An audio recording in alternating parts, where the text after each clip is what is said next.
Before we start analyzing the game, please like the video to help spread our work and follow our channel so you can follow our next videos. In the words of the developer, Super Bullet Break is a unique strategic deck building game inspired by your favorite gacha games. Filled with a variety of colorful and cute bullets, characters, each one of them being unique in their own way. Rescue the online gaming world from total destruction in Super Bullet Break, where online multiplayer games have been taken over by a vile AI. Can you save the world, defeat enemies in strategic turn-based battles, and complete Super Bullet Break? The premise of the game is basically this, but for me and for anyone else reading and unfamiliar with the genre, it can convey a vague notion. Within the game universe, the video game industry is in danger, as the games have been corrupted by villains called Singularities, who are letting loose a series of bugs and glitches, warping the games in a way that passive characters become hostile, and vice versa, altering their personalities among other elements. It's up to a trio of gaming experts, Akari, Hikaru and Sumair, who have been contacted by an AI named Naeda, to enter each of these games and defeat the singularity that is waiting at the end of each randomly generated stage. The game is based on the concept of CCG, or collectible card games, in which you advance houses across the map, deciding whether to engage enemies in combat, trigger an event, open one of 3 chests containing treasures, enter the store or simply rest to recover HP or change the cartridge. You use a bullet kind of card, represented by a character, who has a set of predetermined abilities. Some of them just attack, others heal, or have their abilities altered by other bullets in the deck. As they are used, the bullets go to the graveyard, but can return to the player's hand once the deck is rearranged. There are more than 160 bullets in the game, most of them very well illustrated, in addition to the complete dubbing, which surprised me, by the way. It can be said that they invested well in the visual aspect of the game. To continue in the game, however, paying attention to bullets is not enough.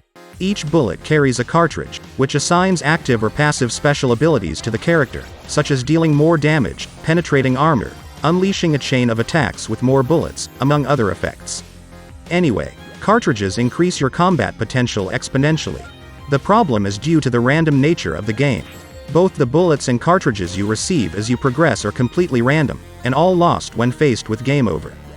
Cartridges need to be unlocked before being found by chance in the middle of the game, and I don't know how boring and tormenting it would be to unlock them organically, without relying on a method that consists of entering and leaving the current map, forcing the game over, and in this way receive the right to cartridges as a reward. Another trick that can alleviate the suffering of the player is to close the game abruptly if you are about to lose a battle, because this way the game, when reopened, will return to the session before stopping at the house that triggered the event. This can prevent accidental game overs, but it won't help much if your deck building luck hasn't been the best. As if the imbalance of the game wasn't evident, the first stage of the game, Monochrome Tactics, is disproportionately the most difficult. From the second onwards, mechanics like Heartsplosion are introduced, so the game becomes a walk in the park. It's as if the developers noticed, in the course of development, that the game was becoming too difficult, and they decided to address this problem from the second stage, but left the initial one as is. From then on, it's still necessary to try to form a deck with synergy to optimize attacks, but not as necessary. Enemy encounters are divided into 1, 2 or 3 stars, and the increase in difficulty does not match the rewards, so it is recommended to avoid any 2 and 3 star battles. Super Bullet Break was an experience that fell out of the sky, literally, for me, as I don't remember playing anything similar. The game, like almost every work of Japanese origin, is visibly and sonically well polished, but it fails critically in the most important aspect of gameplay. Its loot system and random deck formation lead to monotony and frustration, as advancing relies more on the player's luck than skill. I have to say it wasn't a complete waste of time as it introduced me to a new genre I hadn't paid attention to before, and that's important for anyone who usually writes reviews. Due to its repetitive and random nature, I must say the reviewed title was released on the wrong platforms. It is now available for PlayStation 4, PC and Switch, but they should certainly have given emphasis to mobile platforms, such as Android or iOS. Hardly anyone is at work and thinking, I can't wait to get out, throw myself on the bed and play Super Bullet Break until I black out, because the game doesn't require immersion and commitment to the point of playing more than 30 minutes straight, more than enough for 2 runs.